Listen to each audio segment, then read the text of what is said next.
2026 মে মাসের মাসিক রাশিফল তুলা রাশির বিস্তারিত আলোচনা করব।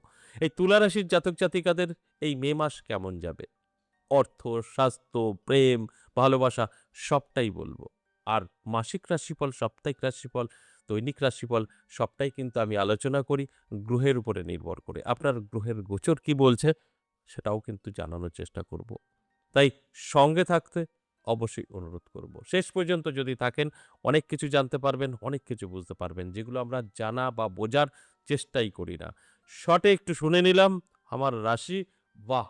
ধনী বা ভালো সময় হয়ে গেল। আমি তো পেয়েই গেছি।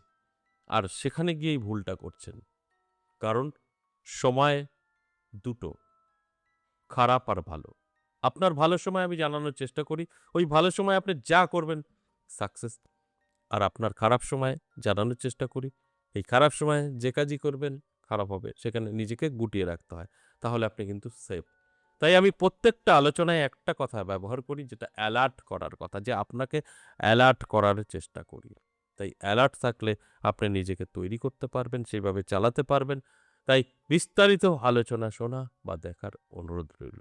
আমি বিস্তারিত বোঝানোর চেষ্টা করব এই তুলা রাশির জাতক জাতিকাদের কোন, কোন দিক থেকে আপনারা সচেতন থাকবেন, কোন, কোন দিক থেকে অ্যালার্ট থাকবেন, সবটাই আলোচনার মাধ্যমে আপনি বুঝতে পারবেন।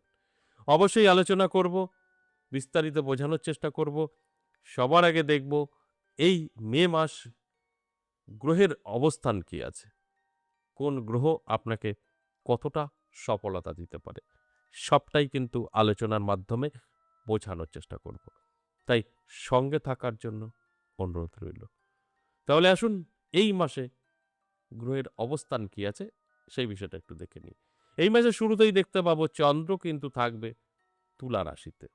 আবার এই মাসের শুরুতেই মেষ রাশিতে কিন্তু রবি ও বুধ থাকছে। সেখানে তো অবশ্যই একটা বুধাদিত্য রাজ্য তৈরি করছে।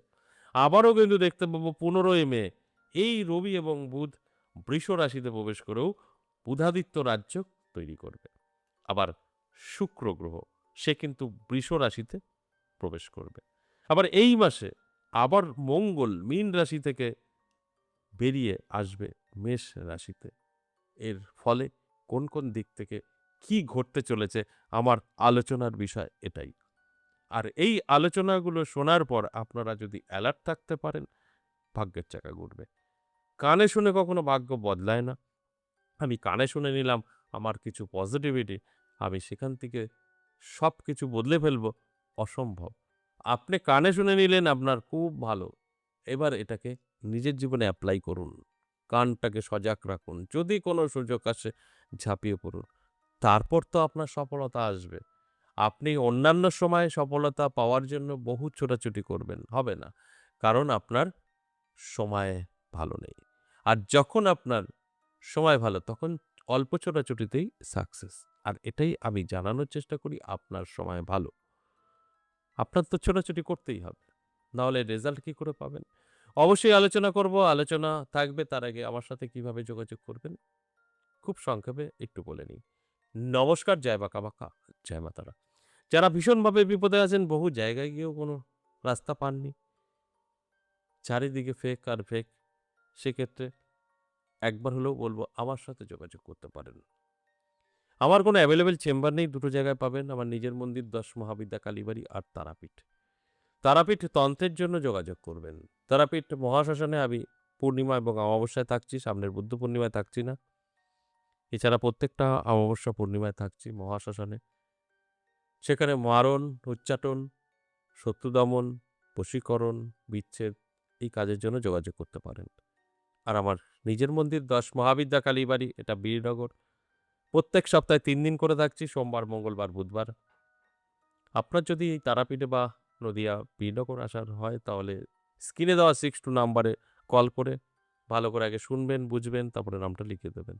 এছাড়া আপনি বহুদূর থেকে দেখছেন, এই দুটো জায়গার কোথাও আসা সম্ভব না। অনলাইন চালু আছে। আপনি অনলাইনেও আমার সঙ্গে সাক্ষাৎ করতে পারবেন। সেক্ষেত্রেও ওই 62 নাম্বারটা অবশ্যই সেভ করে নিন। এবার আসুন আজকের যে আলোচনা, মে মাসের মাসিক রাশিফল নিয়ে বিস্তারিত আমি বোঝানোর চেষ্টা করব। কোন, কোন দিক থেকে আপনার ভালো, কোন, কোন দিক থেকে খারাপ সবটাই বলব। ওভারঅল অবশ্যই শুভ। তার মধ্যে কিছু তো নেগেটিভ থাকবেই, এটা স্বাভাবিক। আমি প্রথমেই আর্থিক দিক নিয়ে আলোচনা করব। অর্থ এই মাসে কতটা থাকবে? আপনার হাতে কিন্তু অর্থ এই মাসে আসবে। ব্যবসা ভালো চলবে তাই আসবে। এই অর্থটা ধরে রাখাটা আপনার কাছে চ্যালেঞ্জের বিষয় হবে। কারণ আপনার অর্থ খরচের রাস্তাও তৈরি হবে। খরচটা আপনি যতটা কন্ট্রোল করবেন ততটা সাকসেস পাবেন। তাই আমি বলব অ্যালার্ট থাকুন। খরচাটাকে চাপানোর চেষ্টা করুন। আপনার ইনকাম যথেষ্ট ভালো থাকবে, অর্থও আপনার হাতে আসবে। সেটাকে ধরে রাখার চেষ্টা করুন।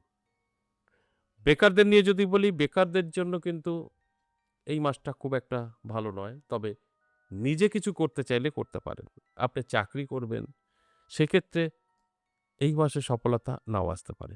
নিজে কিছু করবেন, অবশ্যই সফলতা আসবে। নিজে ব্যবসা করতে চাইছেন, করতে পারেন। বেকারদের জন্য শুভ। আর চাকরি ক্ষেত্রে কিন্তু শুভ নয়। এবার আসবো স্বাস্থ্য। স্বাস্থ্য যদি বলি, স্বাস্থ্য ভালো থাকবে। ওভারঅল স্বাস্থ্য ভালো থাকবে। মাঝে মধ্যে সমস্যা তো আসবেই, তবে সেটাকে ডিপলি কিছু হবে না। তাই স্বাস্থ্য এক কথায় বলতে গেলে আপনার ভালো থাকবে। শরীর নিয়ে আপনার টেনশন বা দুশ্চিন্তার কোনো কারণ নেই। তবে ভালো থাকবে বলে যে বেসামাল চলাফেরা, খাওয়া-দাওয়া এটাকে আপনাকে কন্ট্রোল করতে হবে। তাই শরীরের যত্ন প্রথমত নিতে হবে, ব্যায়াম করতে হবে, রিচ খাবার থেকে দূরে থাকতে হবে, শরীরে সচেতন থাকতে হবে এক কথায়। তাহলে কিন্তু আপনি যথেষ্ট ভালো থাকবেন। এবং শিক্ষা নিয়ে যদি বলি, শিক্ষা কিছুটা আপনার কিন্তু সমস্যায় ফেলবে। প্রাইমারি লেভেলে যারা আছেন তারা মন বসাতে পারবেন না, রেজাল্ট ভালো করতে পারবেন না। উচ্চশিক্ষায় যারা এগোতে চাইছেন তাদের জন্য শুভ। তাই আমি বলব একটু নিজেকে তৈরি করার চেষ্টা করুন। আপনার সামনের দিন ভালো হবে। দাম্পত্য পারিবারিক সুখ শান্তি নিয়ে যদি বলি, সেখানে কিন্তু আপনার কিছু সমস্যা তৈরি হবে। দাম্পত্য পারিবারিক সুখ শান্তি সম্পূর্ণভাবে আপনার কিন্তু থাকছে না। এই মাসের মাঝামাঝির পর থেকে কিছুটা সমস্যা আপনার জন্য তৈরি হবে। সেই সমস্যাটা অবশ্যই আপনাকেই কন্ট্রোল করতে হবে। তাই আমি বলব একটু নিজেকে ধৈর্য ধরে কন্ট্রোল করে সঠিকভাবে সাংসারিক দিকটা একটু পরিচালনা করার চেষ্টা করুন। তাহলে অবশ্যই এই মাস আপনার জন্য শুভ। রিলেশনের ক্ষেত্রে বলব লাভ রিলেশন যথেষ্ট শুভ থাকবে। আপনারা যেকোনো সিদ্ধান্ত নিতে পারেন। সেদিকটা আপনাদের জন্য শুভ। তবে এই আলোচনা সম্পূর্ণ কিন্তু এভারেজ এবং সর্বজনীন। আপনার জন্মছক, আপনার হস্তরেখা সঠিকভাবে যখন কোনো অ্যাস্ট্রোলজার দ্বারা বিচার করিয়ে নেবেন, তখন সঠিক তথ্য জানতে পারবেন। আজ এ পর্যন্তই, আবারও আসবো নেক্সট ভিডিও নিয়ে। ততক্ষণ ভালো থাকুন। নমস্কার।